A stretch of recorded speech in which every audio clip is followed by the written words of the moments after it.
నేను చెప్పే ఈ 4 నక్షత్రాల్లో జన్మించిన వాళ్ళకి ఇప్పటి వరకు ఉన్నటువంటి పేదరికం పోయి మీరు లక్షాధికారులు కాబోతున్నారు. ఈ 2026లో మీకున్నటువంటి పేదరికం అనేది అనూహ్యంగా మలుపు తిరిగి మిమ్మల్ని లక్షాధికారులను చేయబోతుంది 2026 సంవత్సరం.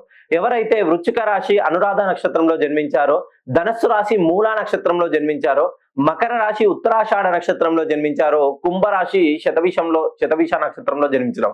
ఈ 4 నక్షత్రాలు అనురాధ, మూల, ఉత్తరాషాఢ, శతభిష నక్షత్రం. మీరు అనుకోవచ్చు, సార్ ఈ 4 నక్షత్రాల్లో ఉన్న వాళ్ళకి మిగతా వాళ్ళందరూ ఎప్పటికీ మధ్యస్థంగా ఉంటుంది, మీకు మంచి రైట్ టైం స్టార్ట్ అయింది, ఈ నక్షత్రాల్లో జన్మించిన వాళ్ళని మీరు వివాహం చేసుకున్నట్లయితే, లేదా మీరు వివాహం కోసం ఎదురు చూస్తున్నట్లయితే, ఈ నక్షత్రాల్లో ఉన్న వాళ్ళు నూతనంగా వ్యాపారం ప్రారంభించినట్లయితే, లేదు విదేశాల్లో ఉద్యోగం కోసం వేచి చూస్తున్నా, మీకు 2026 కలిసి వస్తుందనే చెప్పాలి.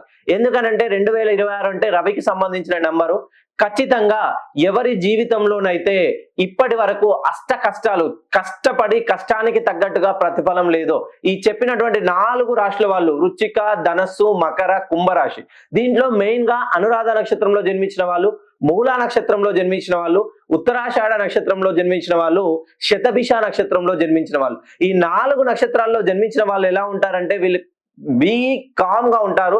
వీళ్ళు చెప్పేది ఎవరికి ముందు చెప్పరండి, చేసిన తర్వాతనే చెప్తారు. అది లాభపడినా నష్టపడినా వీళ్ళ జీవితంలో అన్ని సైలెంట్ గా జరగాలనే ఆలోచనతో ఉంటారు.